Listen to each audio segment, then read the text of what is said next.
요한복음 19장 31절로 37절입니다. 요한복음 19장 31절로 37절 말씀까지 봉독해 올리겠습니다. 이 날은 예비일이라 유대인들은 그 안식일이 큰 날이므로 그 안식일에 시체들을 십자가에 두지 아니하려 하여 빌라도에게 그들의 다리를 꺾어 시체를 치워달라 하니 군병들이 가서 예수와 함께 못 박힌 첫째 사람과 또 다른 사람의 다리를 꺾고 예수께 이르러는 이미 죽은 것을 보고 다리를 꺾지 아니하고 그 중 한 군병이 창으로 옆구리를 찌르니 곧 피와 물이 나오더라. 이를 본 자가 증거하였으니 그 증거가 참이라. 저가 자기의 말하는 것이 참인 줄 알고 너희로 믿게 하려 함이니라. 이 일이 이룬 것은 그 뼈가 하나도 꺾이우지 아니하리라 한 성경을 응하게 하려 함이니라. 또 다른 성경에 저희가 그 찌른 자를 보리라 하였느니라. 아멘. 예수 죽으신 이후라는 제목으로 하나님 말씀 전하겠습니다. 우리가 성경을 읽을 때 언제나 한 가지 조심할 게 있습니다. 성경을 읽을 때 우리는 보편적으로 성경을 읽는 법에 대해서 잘 배우지 아니하니까 그냥 성경을 읽죠. 읽고 이 본문에서 오늘 나에게 참 이 말씀이 은혜가 되는구나. 그러면서 성경을 읽죠. 그런 분들은 대체적으로 자기를 성경을 자기의 임의대로 자기 주관대로 성경을 해석하게 되므로 실질적으로 성경의 저자인 성령께서 우리에게 주고자 하는 말씀을 왜곡, 변곡할 수가 엄청나게 많습니다. 오늘 우리가 성경 해석을 보면 어떻게 성경 해석하는 걸 보면 이 성경 해석이 이게 범상치가 않구나라는 것을 느끼게 될 것이고, 그러므로 이 오늘 본문 말씀을 보면서 우리가 성경을 볼 때 항상 겸손한 마음으로 성경을 대면해야 될 것입니다. 예수님께서 십자가성에 돌아가실 때 이 로마의 십자가형은 어떤 형이냐? 그 당시에 로마의 속국들이 많이 있을 것입니다. 로마의 속국은 이집트도 로마의 속국이요, 예루살렘도 그렇고 지금의 터키, 그리스 모두가 다 그 지역에는 로마의 속국이었지 않습니까? 그래서 각 지역마다 사형대가 다 있었죠. 모든 사람이 로마로 들어와서 사형을 받는 게 아니고 그 지역마다 사형의 장소가 있었겠지요. 그래서 로마는 특별히 그 땅에 대해서 아주 신성시하는 경향이 있었습니다. 왜냐 그러면 이 땅을 대지의 어머니라 이렇게 표현하고 있습니다. 아버지는 태양이고 어머니는 땅입니다. 그래서 태양의 아버지가 에너지를 주고 열을 주고 그 에너지 빛을 주면은 이 땅은 그 빛과 에너지를 받아서 곡식을 자라게 하고 과일을 자라게 하는, 나무를 자라게 하는 그런 어머니의 역할을 하게 되지요. 그러니까 그들에게는 이 땅이 참으로 신성시되어 있고 이 땅을 함부로 손상시키지 말아야 된다는 그런 철학을 가지고 있는 것입니다. 그런데 이 세상에서 가장 흉악한 사람을 나무에 매달려 두는데 그 흉악한 사람을 그저 땅에다가 묻기에는 어떻게 합니까? 너무 땅이 죄송스러운 거예요. 땅한테 너무 죄송스러워서 십자가에 매달린 자라는 로마 법에 의하면은 끌어내리질 않습니다. 아예 십자가에 달아매서 그가 말라 비틀어질 때까지 십자가에 달아내는 것입니다. 그러면 까마귀가 와서 독수리가 와서 쪼아 먹을 것이고 때에 따라서는 들짐승이 와서 다 갉아 먹을 겁니다. 그렇게 해서 그냥 나무에 매달린 채로 땅 속으로 들어오지 않고 나무에 매달린 채로 다 없애버리는 게 십자가의 사건이죠. 그런데 이 예루살렘만큼은 좀 독특한 성향이 있습니다. 그 십자가에 달려있는 사람을 계속 매달아 놓을 수는 없는 일이 있는 것입니다. 왜냐 그러면은 이 십자가에 매달리는 사람들에 대해서 성경에서는 계속 매달아 놓지 말라는 그런 율법이 있었기 때문에 그렇습니다. 오늘 그대로 본문을 놔두시고요, 신명기서를 한번 펴주십시다. 신명기서 21장을 펴주십시오. 신명기 21장 22절 23절입니다. 신명기 21장 21, 23절 다 같이 읽겠습니다. 시작.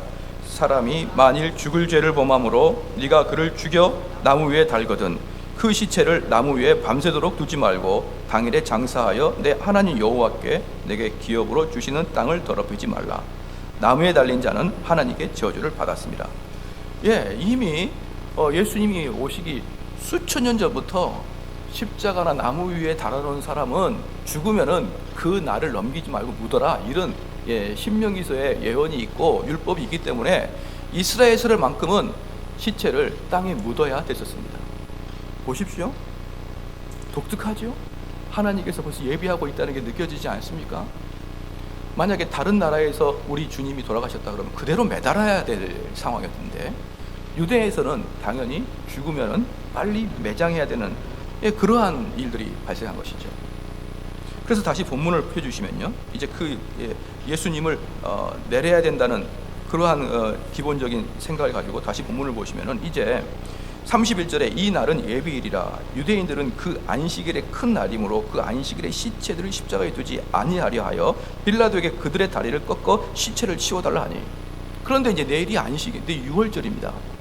6월절에 어떻게 저렇게 흉악한 죄인을 살아서 왜 죽으면 묻어버리는데 살아있으면 매달아놔야 되지 않습니까? 그러니까 6월절에 저거 매달아 놓을 수 없습니다.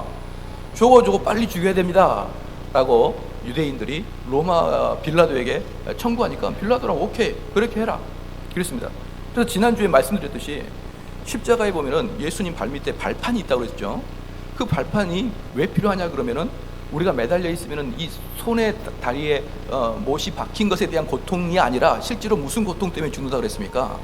몸이 밑으로 처짐으로 횡격막이 늘어남으로 숨을 쉴 수 없음으로 죽게 되는 거거든요. 그러니까 이 로마인들은 그것을 알고 있기 때문에 숨을 못 쉬면은 다시 다리에 힘을 줘서 몸을 올리게 되면 숨을 쉴 수 있으니까 숨을 쉬라고 밑에 발판을 깔아놓은 것입니다. 그러니까 마지막 죄수에게 배려심을 줘서 그를 끝까지 살게 하는 게 아니고 오랫동안 살면서 고통을 충분히 느끼라고 발판을 깔아준 것입니다. 그런데 예수님이 보편적으로 이 십자가에 매달리면 이틀, 많이 살면 3일까지 살게 됩니다. 여러분들이 이게 손에 발에 못을 박으면은 이게 피가 계속 철철 날 것 같지만 금방 굳어서 피가 안 나옵니다. 그렇기 때문에 과다출혈이나 이런 걸로 죽지 않기 때문에 오랫동안 매달려서 그 고통을 다 당하는 것이죠. 그렇게 하라고 발판을 깔아놨습니다. 그런데 내일이 무슨 날입니까? 6월절 아닙니까? 그래서 6월절이기 때문에 유대인들이 저 사람 빨리 좀 죽여주십시오 라고 하면서, 그러면 어떻게 죽이겠습니까? 쇠몽댕이로 정강이를 다 까는 겁니다. 그래서 정강이가 부러지면 다리에 힘이 없어 몸을 올리지 못하기 때문에 그냥 그렇게 죽어가는 것이죠. 그런데 여기에 재밌는 게 있습니다. 32절에 군병들이 가서 예수와 함께 못 박힌 첫째 사람과 또 다른 사람의 다리를 꺾고 예수께 이르되 이미 죽은 것을 보고 다리를 꺾지 아니하고. 예수님이 가운데 계셨습니다. 그리고 양쪽에 양우편 좌편에 강도가 있었습니다. 그러면 이제 로마 군인들을 상식적으로 뭐든지 상식적으로 생각해보고 보편적으로 생각해 봅시다. 그럼 로마 군인이 빌라도로부터 명령을 받았습니다. 그들의 정강이를 꺾어라 이렇게 명령을 받았습니다. 그러면은 로마 병정들한테는 뭐 자비심 인자 뭐 이런 거 없습니다. 왜? 그들은 나가서 하는 게 적군을 칼로 찌르고 죽이는 일을 평상시 하기 때문에 사람 죽이고 이러는 것은 그냥 도살장에서 동물 죽이는 것과 똑같이 죽이는 것이죠. 그래서 그들이 정강이를 깨는 것은 뭐 그들의 양심에 걸림이 하나도 없습니다. 그런데 이들이 독특한 게 있습니다. 이쪽에 계시고 이쪽에 예수님이 가운데 계시고 양옆에 강도들이 있는데 첫 번째 강도의 발목을 깨고 그 다음에 자연적으로 예수님을 깨야 되는 거 아닙니까?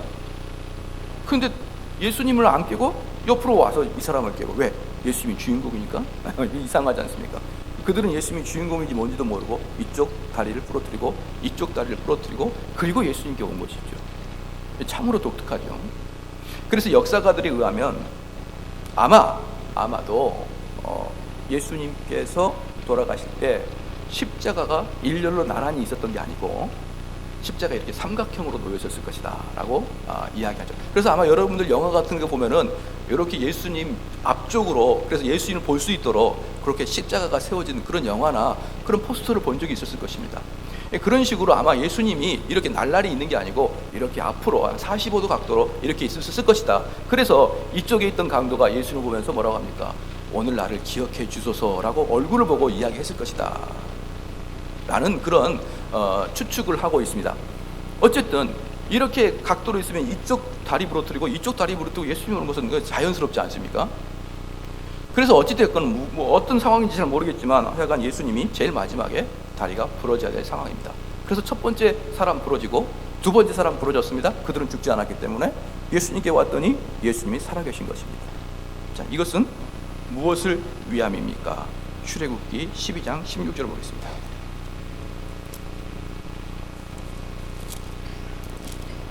출애굽기 12장 16절입니다.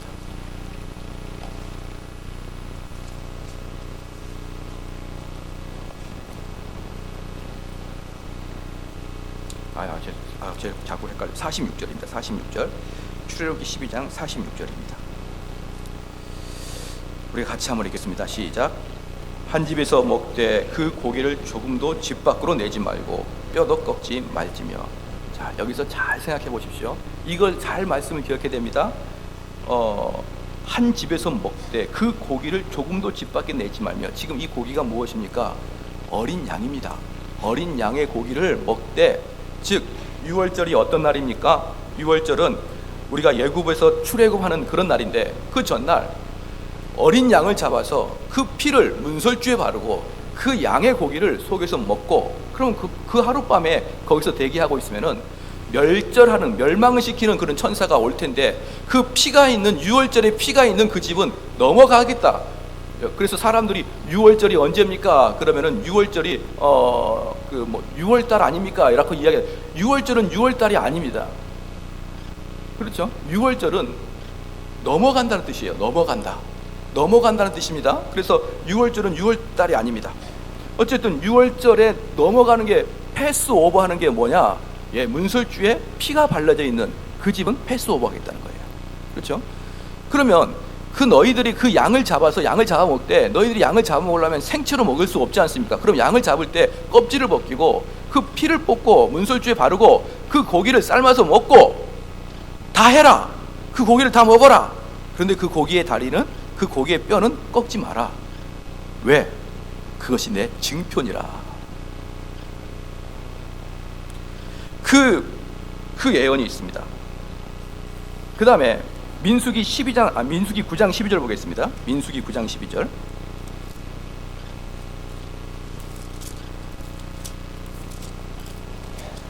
민수기 9장 12절. 다 같이 한번 읽겠습니다. 시작. 아침까지 그것을 조금도 남겨두지 말며 그 뼈를 하나도 꺾지 말아서 유월절 모든 율례대로 지킬 것이라. 그 뼈를 꺾지 않는 게 바로 하나님이 정하신 유월절의 율례고, 그 뼈를 꺾지 않는 게 바로 이 어린 양이 하나님의 어린 양이라는 증명을 해주는 그런 것이었습니다. 사랑하는 성도 여러분, 그래서 예수님은 출애굽에 있는, 또는 민수기에 나와 있는 뼈를 꺾지 말라는 하나님의 예언이 성취되은 그러한 성취를 보여주는 것입니다. 그러면서 무엇을 보여주냐 그러면, 이 뼈를 꺾지 아니하는 이 양이 하나님의 어린 양이다 라는 것이에요. 재밌는 게 있습니다. 여기서 이제 요한복음을 다시 볼 텐데, 이 사람이, 강도가 이렇게 이야기합니다. 오늘 저를 기억하여 주시옵소서. 이렇게 이야기하니까 우리 주님께서 그 죄를 용서해 주십니다. 그러면서 오늘 너와 내가 낙원에 이르리라, 이렇게 말씀합니다. 그렇게 죄 용서를 받습니다. 도적은, 강도는, 예수님 옆에 있던 강도는 죄 용서를 받습니다. 그리고 그는 천국 갑니다. 여기서 중요한 게 있습니다. 그가 죄 용서 받고 어떠한 고초를 당했습니까? 죄 용서 받고 쇠몽둥이로 정강이가 부러지는 고난을 당했습니다. 이것을 여러분들이 잘 기억해야 됩니다. 사람들은요, 제가 가만히 보면은 자꾸 헷갈려하는 게 너무나 많습니다. 뭐냐? 내가 무슨 죄를 져도 하나님이 다 용서해 준다는 그것을 착각하고 있는 것입니다. 제가 그것을 누차 말씀을 드리지만, 말씀을 드려도 또 드려야 될 이유는 너무나 착각하고 있기 때문에 그렇습니다. 그들은 내가 죄를 져서 하나님께 용서함을 구하면 모든 죄를 눈처럼 하얗게 물처럼 확 씻어버릴 것 같다는 느낌이 드는 것이죠. 그래서 그러면은 우리가 죄 앞에 있을 때 뭐라고 하고 죄를 짓습니까? 죄를 지어도 용서받으면 용서하면 돼. 용서함을 구하면 돼. 내가 회개하면 돼. 라는 마음을 먹는 사람들이요. 내가 죄를 짓는 죄의 유혹이, 나의 못된 성품의 유혹이 나를 덮칠 때, 내가 비록 죄를 짓지라도 하나님께서 나의 죄를 용서해 준다는 그런 믿음이 있다 그러면 죄를 못 지을 이유가 무엇입니까? 어떤 죄도 지을 수 있죠. 그렇죠? 왜? 우리는 좋은 시스템이 있으니까. 얼마든지 회개하면 모든 죄를 용서해 주시는데요, 어떠한 죄도 질 수 있습니다. 그래서 어느 뉴스에 보니까 왜 그리스도인들이 이렇게 죄를 많이 짓는가라는 논문을 보니까 각 교회에서 죄 용서를 너무 쉽고 싸구리처럼 죄 용서를 해버린다는 것입니다. 그런데 제가 오늘 그러한 생각을 갖고 있는 게 얼마나 어리석은지 제가 말씀드리겠습니다. 여러분이 죄를 지었어요. 그리고 하나님께 간절히 죄 용서를 구합니다. 그러면 천국 갈 수 있습니다. 그러나 반은 죽습니다. 이 땅에서 실컷 당하고 가는 겁니다. 하나님께서는 여러분에게 한 번도 이 땅에서의 고난을 면책해 준 적이 없습니다. 그런데 우리 죄를 용서를 어떻게까지 생각하냐면, 내가 짓고 여기서 대가를 받지 않는 것까지 생각하는데, 그거 천부당 만부당 말씀입니다. 그런 성경이 없습니다. 성경은 우리의 영혼의 구원의 문제에 있어서 용서를 해준다는 것이지, 내가 이 땅에서 잘못 산 것에 대한 대가는 얼마든지 받게 되어 있습니다. 전도서 9장 2절 말씀에 모든 사람에게 임하는 모든 것이 일반이니라. 모든 사람에게 임하는 모든 것이 일반이나 똑같다 이 말입니다. 의인과 악인이며 선하고 깨끗한 자와 깨끗하지 않는 자가 일반이라 이렇게 얘기했습니다. 무슨 말입니까? 의인에게도 비가 가고 선인에게도 비가 가고 악인에도 비가 가고 나쁜 사람에게도 비가 갑니다. 모든 사람에게 똑같이 하나님은 주신다 이 말입니다. 예를 보겠습니다.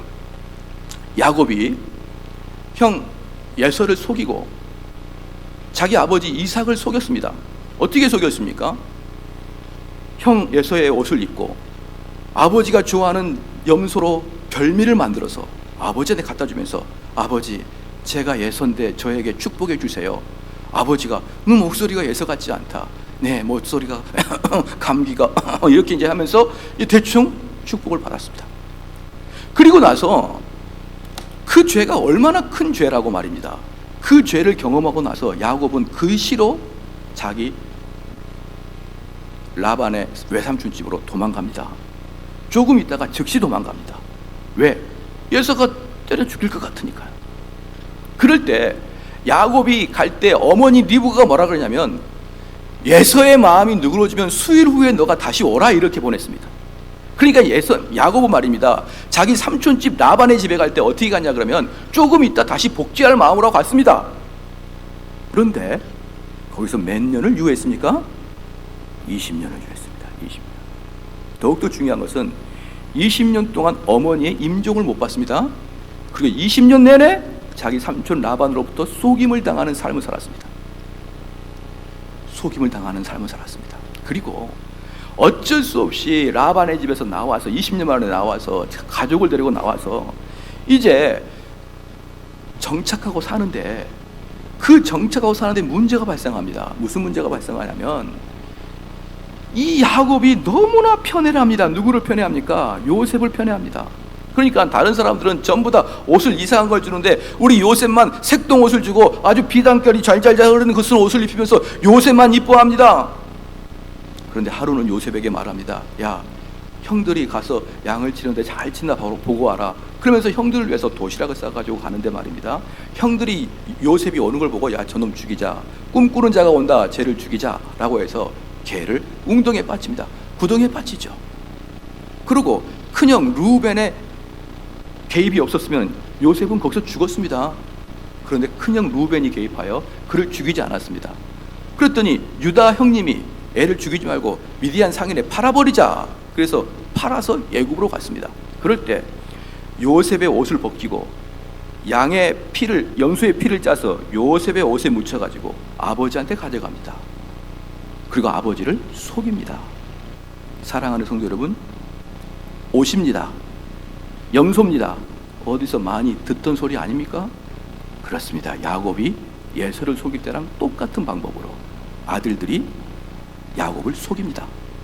그래서 야곱에게 딱 갖다 주니까 야곱이 누가 시키지도 않았는데 들짐승이 먹었구나 이렇게 얘기합니다. 그런데 그때부터 그 아들들이 야곱이 너무나 마음이 아프니까, 너무나 마음이 아프니까 그때부터 아들들이 아버지 괜찮아요, 저희가 있잖아요 라고 할 때 창세기에 뭐라고 했는 줄 아십니까? 야곱이 아들들의 위로를 받지 아니하더라.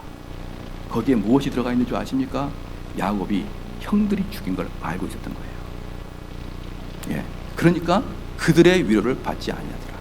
그리고 내가 마지막까지 요셉을 생각하면서 내가 수월에 빠져서, 내가 지옥에라도 가서, 죽음의 음침한 골짜기에 가서 내가 수월에라도 들어가겠다. 무슨 말입니까? 내가 죽을 때까지 요셉의 죽음을 내가 몸 밖으로 빼내지 못하겠다. 그리고 요셉을 다시 만납니다. 우리는 요셉의 이야기를 하니까 해피엔딩이죠. 그런데 야곱은 그 시간에 다시 요셉을 만나던 그 시간까지 그 마음이 어땠을까요? 그 년수가 몇 년인 줄 아십니까? 20년이에요. 야곱이 속임으로 말미암아서 전반 20년은 어머니를 못 보고 후반 20년은 자기의 사랑하는 아들 요셉을 못 봅니다. 합이 40년을 뼈가 부러지는 것 같은 그런 고통을 당하고 삽니다. 무엇에 대한 대가입니까? 무엇에 대한 대가입니까? 바로 야곱이 아버지를 속이는 것, 그것의 대가.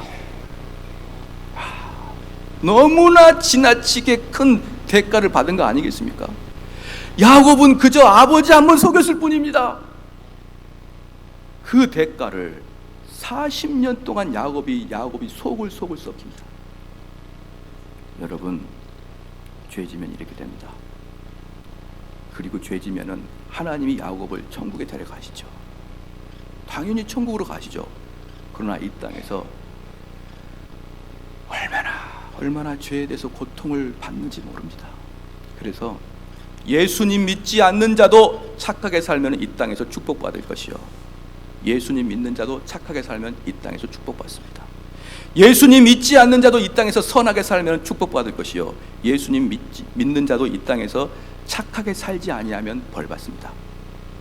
그것은 전도서에서 말한 것처럼 모든 사람에게 일반이더라. 이걸 잊어버립니다. 그래서 우리 그리스도인들은 이걸 잊어버리기 때문에 죄 짓고 와서 회개하고, 뭐라고 한 줄 아십니까? 너무 성경을 잘 하니까 야곱이 죄를 져서 회개하니까 이렇게 믿음의 조상이 되는구나. 가운데 과정은 싹 잊어버리고요. 죄 한번 짓지 뭐. 어차피 회개하면 되는데. 그 마음이 우리들 마음속에 있는 거예요. 그런데 여러분, 지금부터 성경을 딱 집에 가져가시고 제가 말씀한 걸 발견한 사람에게는 많은 상금을 드리겠습니다. 이 말은 곧 없다는 뜻입니다. 죄를 짓기 전에 다윗이나 야곱이나 누구든지 말입니다. 죄를 진 사람들이 말이에요. 죄를 짓기 전에 내가 어떤 죄를 질지라도 내가 하나님께 회개하면 용서해 주실 거야, 이 마음 먹고 죄 짓는 사람 있으면 찾아보십시오. 아무도 없습니다. 다른 말로 말해서 내가 성품이 좋지 않아, 내가 죄를 질 때 그 죄를 짓는 속에서 내가 이 죄를 질지라도 회개하면 하나님이 용서해 주겠지, 이 마음 자체가 악한 생각입니다. 그렇게 마음 먹고 죄 짓는 것은 하나님을 망홀히 여기는 자입니다. 하나님의 시스템을 눈여겨 알고, 오호, 이 좋은 시스템이 있구나, 내가 이걸 개발해서 내가 해야지, 그러면 이 땅에서 죄를 못 지를 이유가 무엇이 있습니까? 사랑하는 성도 여러분, 우리는 이 강도를 보면서 분명히 깨달아야 됩니다. 자기가 이 땅에서 험악한 죄를 지었으면 마지막까지 정강이가 부러지는 고통을 당하면서 마지막 죽어가는 것입니다. 그런데 놀라운 것은 예수님께서 그에게 말씀했습니다. 오늘 너와 내가 낙원에 이르리라. 그런데 놀라운 것은 정강이가 부러짐으로 인해서 그 사람이 그 시에 죽습니다. 그리고 예수님의 예언이 성취가 되는 것입니다. 오늘, 내일도 아니고 오늘 너와 내가 낙원에 이르리라.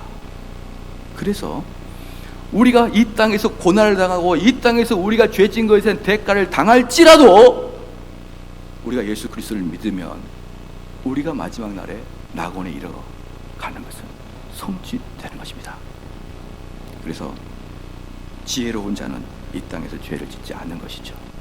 미련한 자는 이 땅에서 죄를 짓고, 뭔 놈의 기도를 해도 이렇게 힘드냐, 뭐 이렇게 집이 힘드냐, 내가 얼마나 신앙생활 열심히 했는데 하는 것마다 되지 않느냐.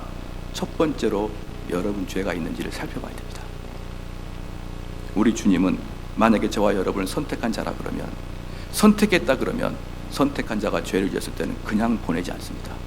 그 죄를 없이 하기 위해서 우리를 연단시키고 우리에게 고난 주시고 우리를 힘들게 하시는 게 우리 아버지 하나님이십니다. 믿으십니까? 너의 자식은 연단시키지도 않고 그냥 내비둡니다. 그래서 그들은 죄를 지어도 이 세상에서 얼마든지 고난당하지 않고 살 수 있습니다. 누가 그랬습니까? 야곱만 죄를 지었습니까? 예서도 죄를 지었습니다. 하지만 예서는 내비둬 버립니다. 근데 야곱은 평생 하나님께 달리고 달라져서 나중에는 동글동글한 야곱이 되는 것입니다. 그런데 처음부터 동글동글하면 깎이지 않죠. 아까 제가 오전에 이 설교를 했더니 어떤 집사님이 저한테 와서 묻습니다. 그럼 목사님, 만약에 야곱이 순종했으면 어떻게 되는 겁니까? 어떻게 되긴요, 그 고난 당하지 않고 민족의 조상이 되는 거죠. 우리 하나님께서 예표하셨던 그 야곱은 선택받았기 때문에 민족의 조상 이스라엘이 됩니다. 그런데 그가 죄를 졌기 때문에 고난을 당하면서 이스라엘 왕이 되는 거고, 그가 죄를 졌지 않으면 평안하게, 누구처럼? 이삭처럼 평안하게 민족의 조상이 되는 겁니다. 사랑하는 성도 여러분, 저와 여러분에게는 하나님의 예정하심이 있습니다. 그런데 그 예정하심은 천국 가는 것이고 의를 이루는 것입니다. 그러나 그 이루는 과정에서 내가 죄를 진 사람은 죄에 대한 대가를 받을 것이요, 선한 일을 한 사람은 선한 일에 대한 대가를 받고 그 일을 가는 것입니다. 그러면 여기서 재밌는 게 있습니다. 이제 예수님께서 꺾으려 그러는데 33절에 예수께 이르러 이미 죽은 것을 보고 다리를 꺾지 아니하시고, 34절에 그 중 한 군병이 창으로 옆구리를 찌르니 곧 피와 물이 나오더라. 그런데 한번 봐봅시다. 이겁니다. 이제 딱 쇠몽둥이를 들고 정강일치로 갔더니 예수님이 돌아가신 것 같아요. 그러니까 이걸 나비두고 죽었나 안 죽었나 창으로 푹 찔러봅니다. 너무나 자연스러운 일이죠. 너무나 합리적인 일이고 너무나 프로세스가 정확한 겁니다. 그런데 바로 이렇게 자연스러운 일 안에 무엇이 있었냐면 하나님의 예정하심이 그대로 이 로마 군병을 통해서 이루어지고 있다는 것을 여러분 발견해야 됩니다. 왜 그러느냐? 스가랴서 보겠습니다. 스가랴 12장 10절 보겠습니다. 스가랴서는 말라기 바로 앞에 있습니다.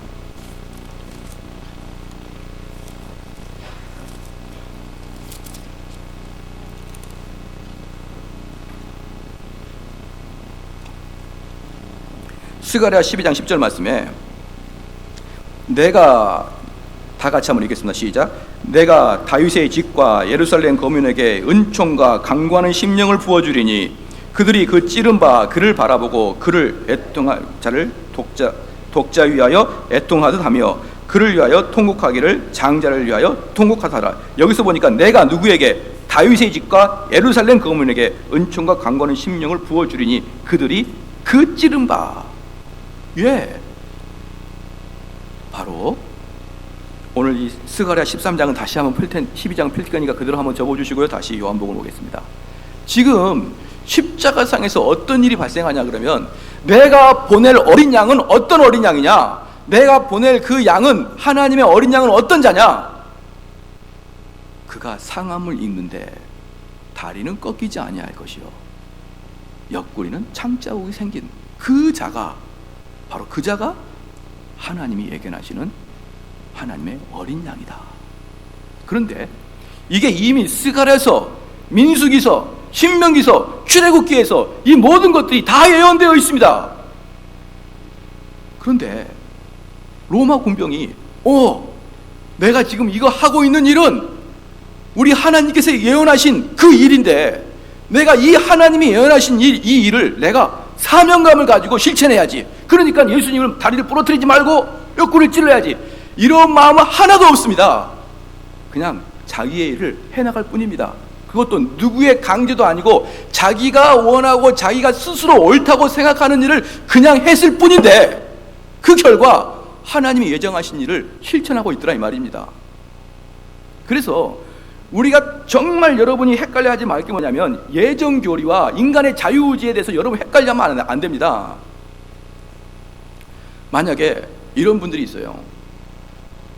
저는 원래 목회를 하고 싶지 않았었는데 그래서 사업도 크게 하고 열심히 성공했는데 그냥 목회자가 되게 하려고 하나님이 모든 걸 막으시고 몸에 병을 주시고 사업을 쫄딱 망하게 하시고 결국은 내가 목회자가 되게 하도록 하나님 나를 인도하셨습니다. 이렇게 이야기하는 사람들이 예정론을 잘 모르는 겁니다. 그건 뭐랑 똑같냐 그러면 나는 절대로 받고 싶지 않았는데 절대로 거절했는데 신내림을 받지 않으면 내 몸이 망가지기 때문에 어쩔 수 없이 신내림을 받습니다라고 하는 무당과 똑같은 거예요. 우리 하나님은 당신의 예정을 우리를 통해서 실천하실 때 강제하지 아니하십니다. 저와 여러분의 자유의지에 의해서 그 길을 가게 하는 것입니다. 그러므로 하나님께서 예정하셨다고 하셔서 나와 여러분께서 죄를 짓는 것들이 감면되지 않습니다. 왜? 철저히 내 자유의지로 했기 때문에.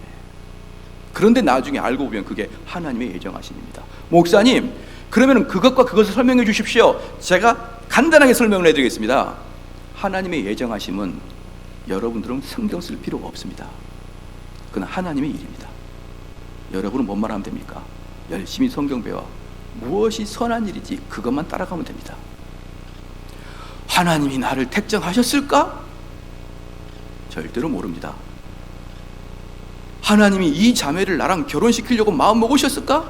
모릅니다. 하나님의 생명책에 있는 걸 컨닝하지 마십시오. 절대로 가르쳐주지 않습니다. 우리는 단지 성경 말씀을 의거해 이 말씀이 맞구나. 그럼 그 말씀에 순종하고 나가면 그 말씀에 순종하고 나가면 하나님께서 이 땅에서도 평안한 복을 주실 것이요.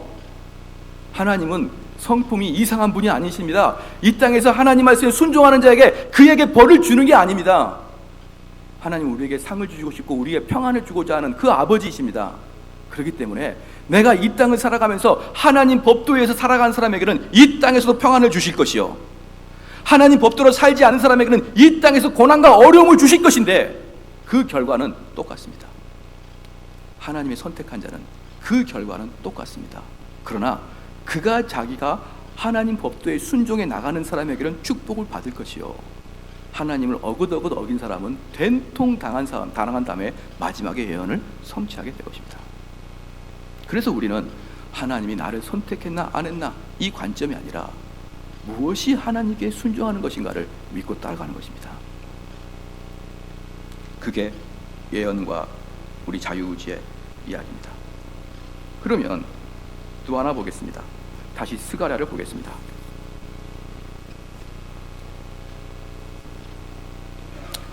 스가랴를 보면은 재밌는 게 있습니다. 12장 10절에 내가 다윗의 집과 예루살렘 거민에게 은총과 강구하는 심령을 부어주리니 그들이 그 찌른 바 나를 그를 보고 바라보고 이 찔렀습니다. 근데 찔렀는데 어떤 일이 발생하냐 그러면 13장 1절 말씀 보겠습니다. 시작. 그날에 죄와 더러움을 씻는 셈이 다윗의 족속과 예루살렘 거민을 위하여 찔렀는데 무엇이 나오느냐? 죄와 더러움을 씻는 셈이 다윗의 족속과 예루살렘 거민을 위하여 열리더라. 찔렀는데 죄를 용서한 샘물이 콸콸 터지더라. 스가랴서 그대로 적고 다시 요한복음 보겠습니다. 보십시오. 34절에 그 중 한 군병이 창으로 옆구리를 찌르니 곧 피와 물이 나오더라. 사랑하는 성도 여러분, 이 성경 말씀을 보면서 상징적인 것이구나 이렇게 생각하고 지나가지요. 그런데 실제로 그랬습니다. 왜?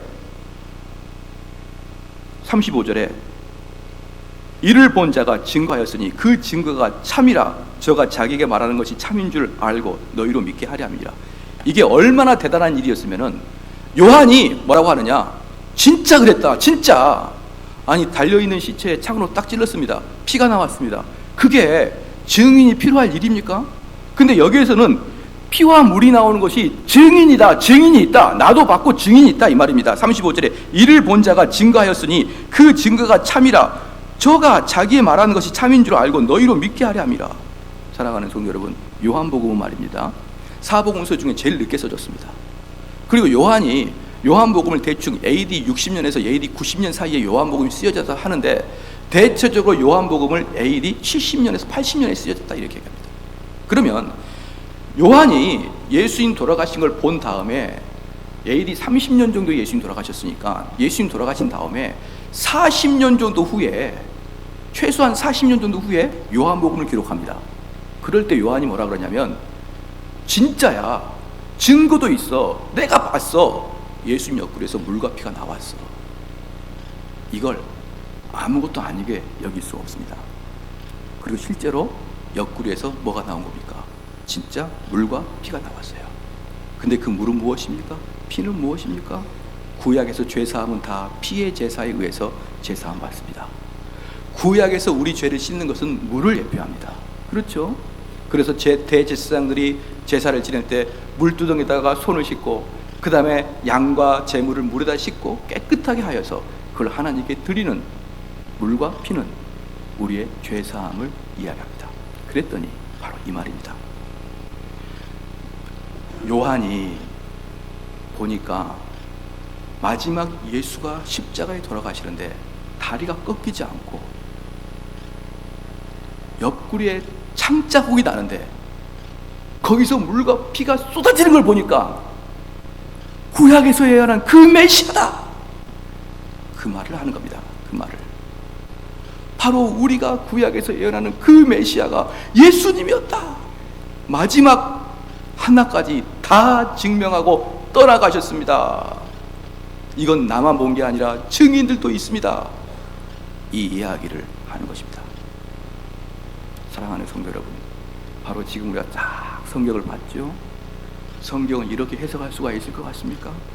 요한복음 19장 31절부터 37절을 보고 이 말이 정말 이 말이구나. 스가랴서를 보면서 스가랴서 보니까 다리뼈를 부르지 마라, 뼈를 부르지 마라. 이게 무슨 말이지? 이해가 안 돼. 민수기 보니까. 그래서 성경은 말입니다, 통째로 볼 수 있는 능력을 배양해야 되고, 그 능력을 배양하기 위해서 열심히 성경을 공부를 해야 됩니다. 마지막으로 다시 한번 스가랴서 보겠습니다. 스가랴 13장 보겠습니다. 스가랴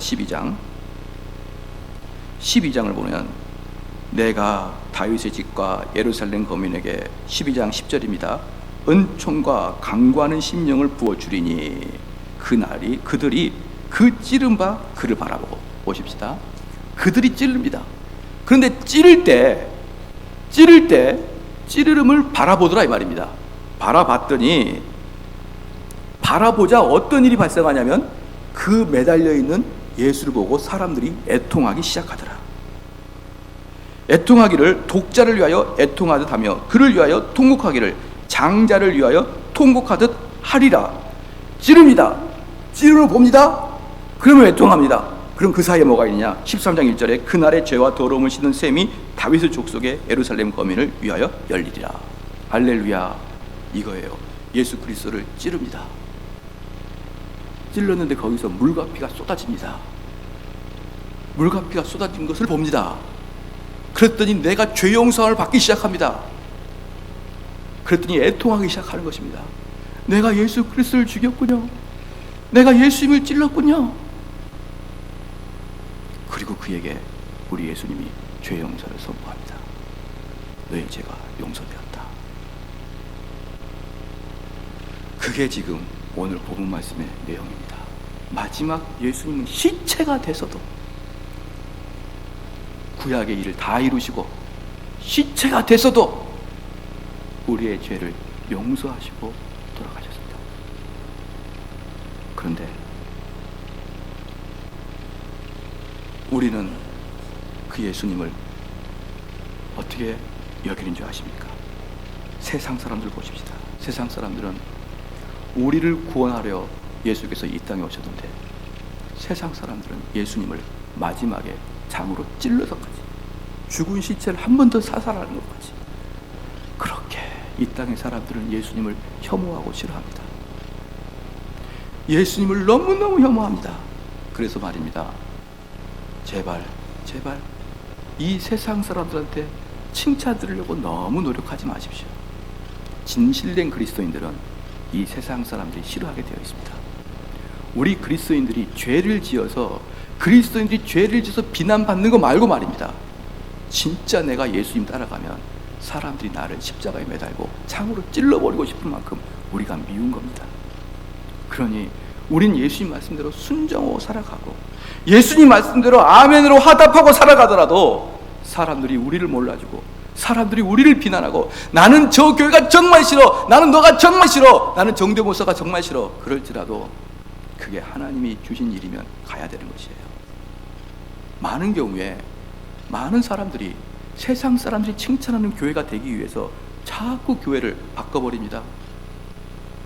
그래서 이 동네에서 칭찬받는 교회가 되는 것이 그들의 목표입니다. 만약에 예수님께서 이 땅에 오셨다 그러면 그런 목표 가지지 않았을 겁니다. 예수님은 말이에요, 수많은 사람이 와서 예수님을 따른다 그럴 때 예수님은 숨어버렸습니다. 왜? 내가 가르치는 메시지는 그게 아니기 때문에. 그런 사람들은 예수 믿으면 뭔가 풍성한 걸 얻을 수 있을 거 오는데 아니야, 나는 그게 아니야. 너희들 나를 따르려거든 네 십자가를 지고 나를 따르라. 마지막 결론을 말씀드리겠습니다. 성경은 모든 구약은 말입니다, 예수님에게 집중되어 있습니다. 그래서 구약 하나하나는 여러분이 성경을 읽는 건 참 좋은데요, 내가 오늘 예레미야를 읽다가 또는 내가 오늘 스가랴서를 읽다가 내가 오늘 큰 감동받았다, 이렇게 성경을 읽기 시작하면 말입니다, 성경이 사서삼경이나 손자병법과 똑같습니다. 그래 말이야, 내 이렇게 살지, 나도 한번 다윗처럼 살아봐야겠다, 나도 한번 기드온처럼 살아봐야지, 이렇게 읽기 시작하면은 삼국지나 사서삼경이나 논어랑 똑같습니다. 성경은 그렇게 쓰여진 게 아닙니다. 성경 말입니다, 구약의 예언 한 글자 한 글자가 예수 그리스도로 예표가 되고 있는 것이에요. 그러니까 구약을 보면서 예수님을 발견할 수 있는 눈으로 성경을 읽어야 되는데 많은 경우는 구약을 읽고 내 행동 지침으로 삼을 경우가 너무나 많습니다. 그렇게 해서는 큰일 납니다. 그렇게 해서는 성경을 왜곡하게 되어 있습니다. 사랑하는 성도 여러분, 구약의 모든 것이 예수님에게 전부 다 성취가 됐습니다. 그리고 지금까지 모든 것이 성취가 됐는데 한 가지, 예수 그리스도의 재림만 성취가 안 됐습니다. 그럼 우리는 이제 무엇을 해야 됩니까? 이렇게 모든 것들이 예수님을 통해 성취가 됐는데 예수 그리스도의 재림도 곧 오겠구나, 그 두려운 마음을 가져야 됩니다. 그냥 성경은 그냥 내 삶의 한 지표일 뿐이요, 그렇게 생각하면 안 됩니다. 모든 성경은 완성되었고 이루어졌습니다. 이미 예언은 성취가 끝났습니다. 이제 예수 그리스도의 재림을 여러분 고대하고 계십니까? 사랑하는 성도 여러분, 예수 그리스도의 재림이 오는데 신랑 대신 예수님이 오시는데 신부의 꽃단장은 하고 계십니까? 신랑 대신 예수님께서 우리에게 물을 것입니다. 너의 영적인 숭배를 지켰느냐? 주님, 저는 주님을 기다리다가 기름이 모자라 잠시 기름 사러 갔다 왔는데 주님이 왔다 가셨습니다. 주님, 나는 주님을 기다리다가 너무 오랫동안 오지 않아서 영적인 숭배를 잃어버리고 말았습니다. 이러면 큰일 납니다. 사랑하는 성도 여러분, 그날이 도적같이 속히 오리라 그랬습니다.